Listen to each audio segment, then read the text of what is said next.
Malta, não sei se gostaram do último episódio com a Relvão. A qualidade do som não era a melhor e a deste episódio também não vai ser propriamente a habitual, porque não estou a gravar nas condições do costume.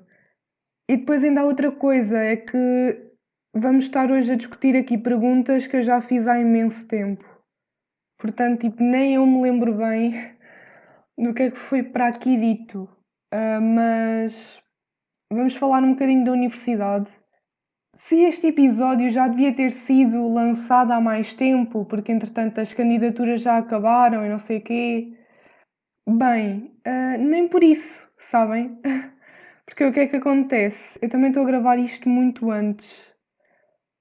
Tipo, estou a gravar na terça e acho que para aí no sábado foi anunciado que vão abrir mais 4.000 e tal vagas em certos cursos, em princípio, nos cursos mais procurados, portanto, acho que é a partir da manhã, quarta-feira, até sexta, eu não sei se é até sexta ou se é até domingo, que quem se candidatou, quem vai este ano para a universidade, vai poder alterar a sua candidatura, portanto, não estamos assim tão atrasados para lançar este episódio, ou estamos? Pá, eu acho que não. Até porque isto é mais para quem, tipo, olha, vão para a faculdade e vão, estão a ver? Não vou estar aqui a dizer, pá, este curso é uma bosta, não metam lá os pés. Ou então este curso é bué da bom. Tipo, vão para aqui e metam a primeira opção. Estão a ver? Tipo, não é esse tipo de coisas que eu vou estar aqui a discutir nesta discussão solitária que eu faço aqui no podcast. Então, a primeira pergunta que eu vos fiz, por acaso acho que nem foi por ordem, andei a fazer isto tudo muito. Porque ainda era para ter falado sobre esta coisa da universidade com o relevão, estão a ver? Tem muito a ver com. Pronto, e muita gente mencionou como sendo uma pressão da sociedade ter que ir para a faculdade logo quando se faz 18 anos, acabar o curso, ir para mestrado ou não, e depois arranjar emprego na área em que se tirou a licenciatura ou mestrado ou o que for. Pá, mas nós estávamos loucos naquele episódio, já teve imenso tempo, mas perdoem, tipo, 50 minutos para um episódio com um convidado eu não acho assim tanto. Estão a ver, tipo, são duas pessoas a falar, é o tipo o dobro da opinião, embora, pronto, eu e o Relvão concordamos muito durante o episódio, mas são duas pessoas que se estão a expressar. Estão a ver, então é óbvio que vai demorar mais tempo. Não está ainda com a duração do primeiro filme do Senhor dos Anéis, que eu ainda não vi. Pá, eu hei de ver e depois venho aqui dar a minha opinião. Porque eu gostava e tenho quase certeza que ia gostar do filme, mas pá, eu começo a ver, pá, ainda faltam 4 horas para acabar isto. E eu começo, pá, não vou conseguir. Mas eu já estava a ir lançada aí para as perguntas, né? Então, vá, sobre a universidade, vão poder mudar as candidaturas pela primeira vez, penso eu, não é? Pronto, quem estava aí já a chorar pelos cantos porque, afinal devia ter mudado aquela opção, pode fazê-lo. Então, primeira coisa que eu vos perguntei, receios que têm em relação à ida para a universidade. Então, receio de não entrar na primeira opção, não ficar cá e ficar longe da família e todo o stress da casa, não conseguir fazer amigos, morrer a tentar fazer o curso, estou aterrorizada. Sobre esta resposta em específico, o que é que eu vos posso dizer? Claramente, esta é uma pessoa que vai entrar este ano para a universidade. Com esta coisa toda de se sentir completamente aterrorizada, de ter medo de não entrar, não ficar colocada na opção que quer, não conseguir fazer amigos, não conseguir fazer o curso. Isto é claramente o que passa na cabeça de uma pessoa que está tipo a um mês, nem isso já, de saber a sua colocação, de ter o seu primeiro dia de aulas na universidade. É claramente uma pessoa que vai este ano para a universidade. Não é assim tão mal, tipo, não entrei em pânico com estas coisas.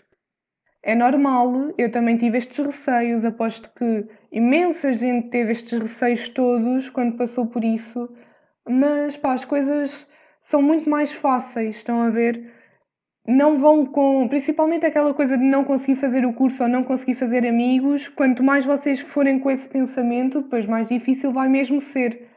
Porque vão tipo, pá, eu não sei fazer amigos, portanto não vou falar. Estão a ver? Deixam de até de tentar.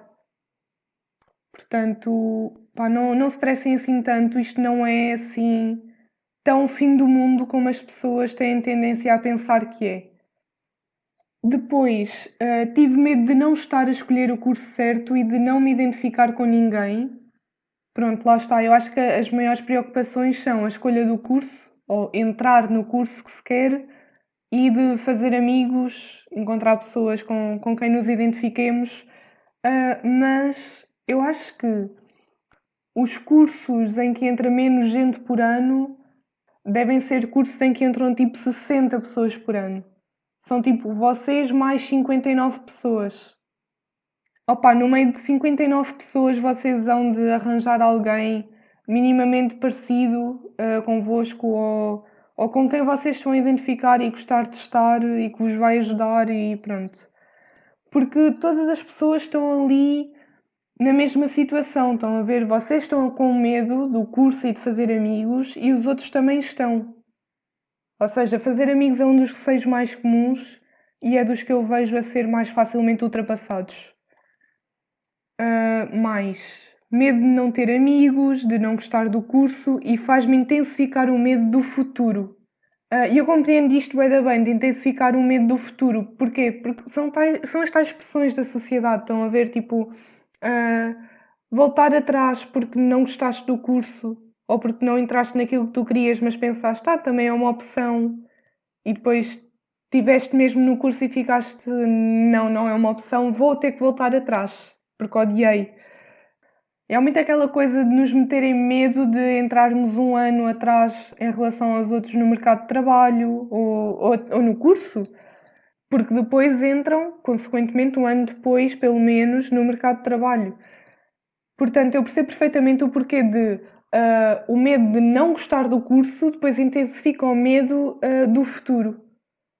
Porque é o medo de não gostarem do trabalho que vão fazer se ficarem a trabalhar e que é mais fácil de ficarem mesmo a trabalhar na área em que tiraram o curso e porque se realmente voltarem atrás para uma coisa que vocês realmente gostam, há muito aquela coisa de estás a entrar um ano depois do que era suposto no mercado de trabalho.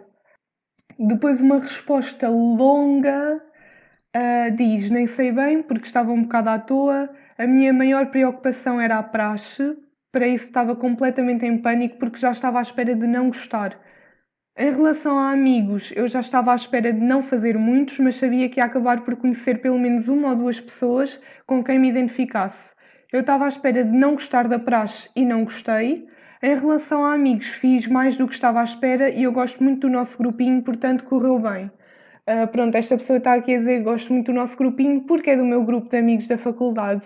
Aquele tal grupo de amigos em que somos 6 na camada interna e depois mais 3 na camada externa. Lembram-se desse episódio em que eu falei de grupos de amigos?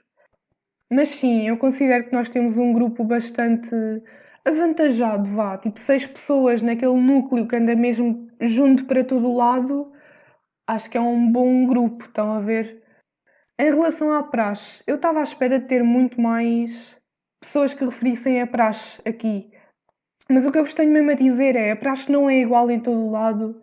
Há regras entre faculdades, entre universidades, entre instituições, pronto, no fundo. Eu não vos posso dizer, vocês vão gostar ou não vão gostar. São vocês que têm que formar a vossa opinião pessoal. Estão a ver? Mas não, mas agora a sério, têm mesmo que formar a vossa opinião e só vão conseguir formar a vossa opinião se experimentarem, estão a ver? Também não é só a ver, porque estão a ver, eu estou a dizer, bué, estão a ver neste episódio, não estou. Mas não é só a ver e porque o outro disse e não sei o que é que vocês vão saber se gostam ou não da praxe, é experimentando. Portanto, só experimentando é que vocês sabem, esta pessoa não gostou. Eu posso vos dizer que fui para aí fui na primeira semana à praxe e depois deixei de ir. Mas eu já sabia que fosse qual fosse o curso ia ser difícil, portanto isso não me chocou. Estava um bocado preocupada em relação a métodos de estudo. Acho que ainda não sei como se estuda na faculdade, mas lá me fui arranjando como podia estudar para passar. Achava que os tutores iam ser mais impessoais e não são. A maioria é preocupada na mesma, estão disponíveis para nos ajudar e sabem os nossos nomes. Depois ela diz assim, loucos, nem eu sei os nomes de toda a gente. Achava que as pessoas iam ser mais adultas em algumas cenas e estava à espera que houvesse mais união em geral entre as pessoas do curso. Acabou por ser pior do que no secundário. O facto de viver na mesma cidade e de estar em casinha dos papás, acho que também ajudou para tornar o processo mais fácil porque não foram tantas mudanças. Então, em relação a métodos de estudo, eu também não sei, mas vocês falam com o pessoal mais velho, dão-vos sempre dicas, sebentas, apontamentos, portanto, vão-se arranjando e vocês conseguem, a sério conseguem. Depois, por causa dos professores serem mais impessoais e afinal não são, e que afinal são preocupados, há professores e professores em cursos e cursos também. Por acaso, eu acho que estou num curso em que realmente eles são mais preocupados do que costumam pintar a coisa quando estamos no secundário. Mas também tenho colegas que dizem que não, que os professores realmente não querem mesmo saber. E esta coisa de até saberem os nomes e assim, pá, há alguns que se preocupam em saber, há outros que, pá, não tentam, tentam minimamente, também não é bem assim, também não é toda a gente sabe o vosso nome, todos os professores sabem o vosso nome. Também não é bem assim. Uma coisa da universidade, quase todos os professores têm um horário de atendimento no gabinete para vocês tirarem dúvidas. Muitos deixam que vocês vão falar no final da aula para tirarem dúvidas mais pequenas. Também não é assim, pelo menos no meu caso, da minha experiência, também não é assim tão um contraste tão grande comparando com o secundário. Depois o facto de viver na mesma cidade e estar em casa dos pais, pá, realmente é menos uma mudança. Estão a ver, vai ser sempre mais fácil. Tipo, já muda muita coisa na vossa vida, em princípio, ao entrar para a universidade. É sempre uma variável que vocês podem manter constante, vai dar sempre jeito. Outra pergunta que eu fiz foi o que sentem ou sentiram em relação à ida para o secundário ou para a universidade. Pá, e acho que vou fazer por ordem, tipo, estão a ver, primeiro começar aqui por uma pessoa que vai para o 12º. A pressão, indecisão e ansiedade, pá, pressão, indecisão e ansiedade, acho que já está ali naquela coisa de, no ano seguinte, serem as candidaturas já para a universidade. E indecisão também pode ser muito devido a terem que escolher disciplinas no 12º. Acho que é completamente normal, são os sentimentos comuns. Agora, uma pessoa que vai este ano para a universidade, se tudo correr bem, em princípio sim, eu sentia e sinto pressão, mas sei que sou eu a pô-la em mim própria. Pessoas que estão agora na universidade, senti que é um mundo bué competitivo, que imensas pessoas que conheces lá têm outras intenções sem ser a tua amizade, mas lá podes ser tu mesmo porque tens 1000 pessoas diferentes que se identificam com perfis pessoais diferentes, ou seja, não sinto tanto preconceito por isto ou aquilo. Outra resposta de alguém que está agora na universidade é um meio de fácil desleixo, por exemplo, por causa das companhias, mas tens muito mais autonomia. Pá, esta coisa do fácil desleixo. Sim, porque tens mais autonomia, estás a ver? Essa coisa das companhias é algo que tu já pá, tens maturidade e já tens essa maturidade pelo menos desde o secundário, estão a ver? Esta coisa do desleixo por causa de companhia já é uma coisa que nós começamos a aprender antes da universidade. Só que agora sim, na universidade tens mais autonomia. Pá, e é normal que sintas essa coisa de ser mais facilmente desleixado, não só por causa das companhias, precisamente por causa dessa maior autonomia. Mais uma pessoa que está na universidade. Para o secundário foi uma transição fácil porque me mantive na mesma escola. Já para a universidade senti muita pressão em escolher um curso bom e em entrar logo. Muito sinceramente, acho que poderia ter feito o ano off para realmente escolher uma área com quase 100% de certeza. E depois outra pessoa, nas mesmas condições, na universidade agora, neste momento.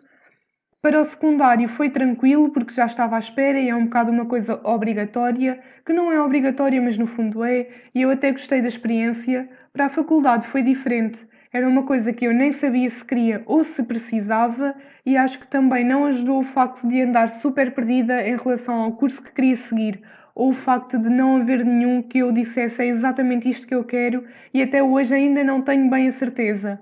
Para além disso, eu ia com expectativas super diferentes em relação à experiência em si na faculdade e em relação à minha pessoa que não foram atingidas nem de perto. Eu acho que esta coisa que várias pessoas me dizem, mesmo com que eu falo na vida, que é a coisa de ainda hoje não sei se era o curso certo, se era o melhor curso para mim.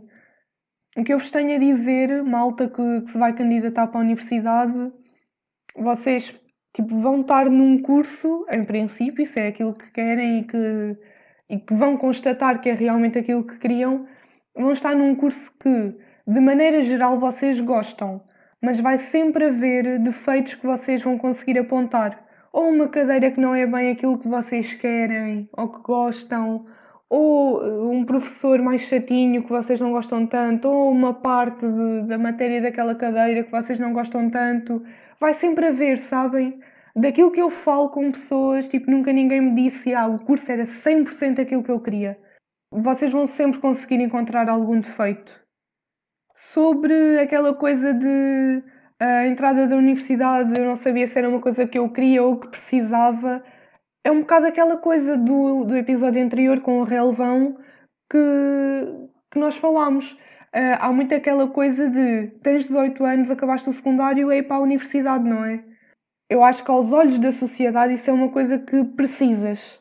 Precisas para encontrar trabalho na área que queres. Mas lá está, também tive aí uma resposta que foi usada no episódio passado, penso eu, de uma pessoa que diz que tem uma pessoa próxima que fez uma formação na área que gostava e que pronto, estava tudo bem. Estão a ver, há cursitos assim que vocês podem tirar, formações, sei lá, tanta coisa sem ser o caminho habitual da universidade e que se calhar até é o mais indicado para vocês. Que sim, que esta coisa do não saber se precisava de ir para a universidade não é assim tão descabida. Depois esta coisa que disseram aqui do ano off, que eu presumo que seja um gap year, vá. Fiz aqui umas sondagens, perguntei, entraste na universidade no ano suposto? E 79% das pessoas disseram que sim. Depois perguntei se não fizeste, gostavas de ter feito um gap year? E 62% das pessoas disseram que sim. Pá, eu acho que é uma percentagem bastante elevada para uma coisa que as pessoas gostavam de ter feito e não fizeram. Então, perguntei se gostavas de ter feito um gap year, qual foi a razão pela qual não fizeste. Então, as respostas passaram muito por porque entrei na universidade que queria, no curso que queria, pressão de ter que entrar logo na universidade, pressão e falta de possibilidades económicas, e isto eu acho que deve ser também um grande fator. Tirar um gap year requer algumas possibilidades económicas, não é verdade? É um ano sempre que ficam parados, parados muita gente aproveita para trabalhar e não sei o quê, outros aproveitam para melhorar notas do secundário. Mas aquelas pessoas que fazem aquele gap year mesmo para se descobrirem, estão a ver? Vão tipo um ano, não sei para onde. Isso aí sim requer grandes possibilidades económicas. Depois tenho aqui alguém que diz: acho que preferia fazer agora, depois da licenciatura, do que logo a seguir ao secundário. Ah, Medito medo de ficar um ano atrasada, entre aspas, na faculdade e maioritariamente porque também não fazia a mínima ideia do que fazer durante esse ano para tirar o maior proveito possível e para realmente me ajudar. Também sinto que é uma grande parte do porquê de não se fazer um gap year. É tipo, o que é que vou fazer também? Tipo, e é muito das possibilidades económicas. Com as possibilidades que tenho, o que é que vou fazer durante este ano? Depois perguntei se não foste para a universidade no ano suposto, qual foi a razão? Ninguém me disse que fez um gap year.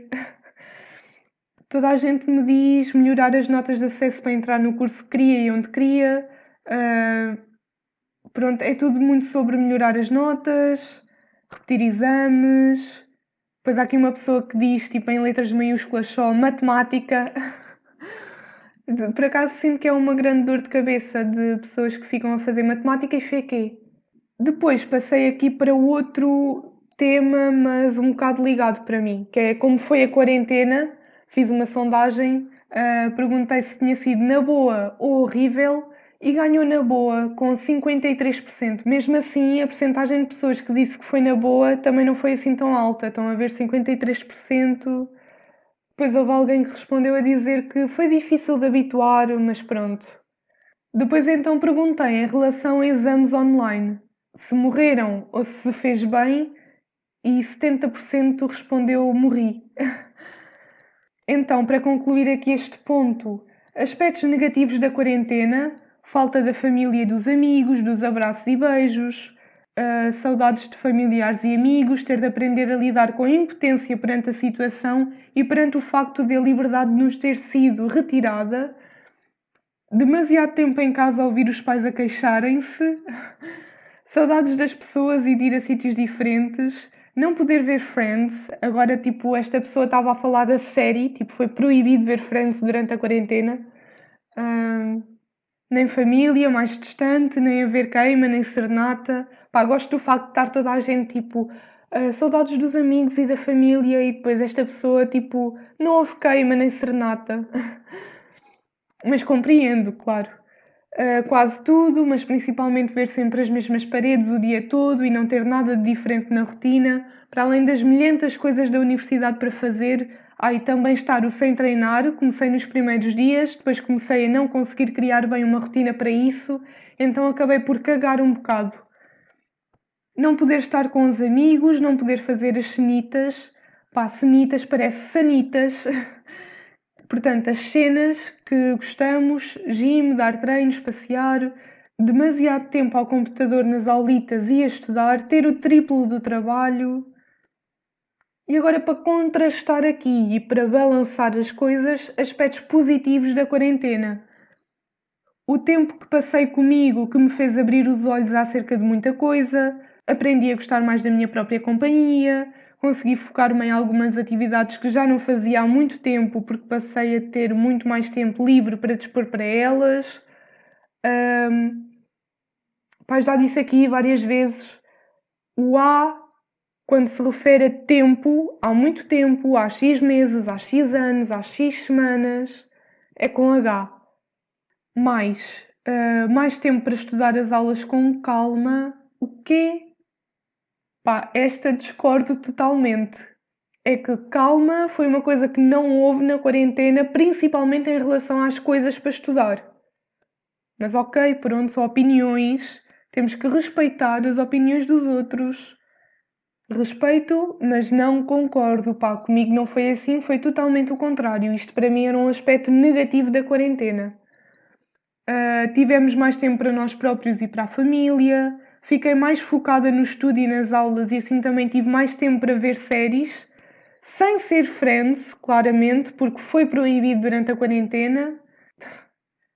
Uh, Desenterrar uma mini paixão por puzzles, passar a valorizar mais a liberdade e olhar menos para as coisas como sendo garantidas. Ter o triplo do tempo para os meus animais e para estar com os papás. Ter tempo para descansar, ou seja, dormir mais um bocadinho. Podíamos fazer o nosso próprio horário, não precisava de andar sempre a correr de um lado para o outro e atualizar as séries. Sim, esta coisa acho que foi uma coisa bastante positiva, do poder fazer o nosso próprio horário. Tipo, de repente eu estava a acordar à hora que eu queria e a ir-me deitar à hora que eu queria. Tipo, que era quase à hora que o meu corpo me dizia. Estão a ver? Não estava propriamente ali, tipo, aula às 9 ou exame às 9. Quer dizer, quando era exame, sim. Quando era exame tinha que ser. Mas sim, esta coisa de poder fazer o próprio horário eu gostei. E era uma coisa que eu gostava de poder fazer presencialmente, estão a ver? Porque eu preferia ter aulas presenciais. Prefiro ter aulas presenciais. Mas realmente esta coisa de podermos quase fazer o nosso próprio horário é mesmo um bom aspecto positivo. Para acabar aqui este episódio, já que toquei no assunto da quarentena e assim, aspectos positivos e negativos, tenho aqui uma coisa para dizer, mas mesmo a sério. É que uma cena que parece superficial, mas que eu não gosto nada que me digam sobre eu ter criado o podcast, é dizerem-me tipo: eu nesta quarentena disse que ia fazer tudo e mais alguma coisa e não fiz nada, tu fazes um podcast. Pá, eu comecei a viciar-me neste formato em 2018, por aí, e desde então que eu penso, eu era capaz de ter uma cena destas. Simplesmente o que aconteceu foi que essa cena de pensar sobre ter um podcast intensificou-se. E eu quis mesmo ter, e a verdade é que passei a ter o tempo para ir adiantando coisas. Estão a ver? Tipo, fazer o logo, fazer a música. Que eu podia não ter feito a música, podia ter pedido a alguém ajuda para fazer o logo, mas pá, eu curto de fazer essas coisas eu, estão a ver? Porque, pá, sei lá, vai passar mesmo. ah, Aquela vibe que eu quero que passe, estão a ver? Tipo, vai ser mesmo uma cena minha, então vai de certeza enquadrar-se naquilo que eu sou e que venho aqui falar, estão a ver?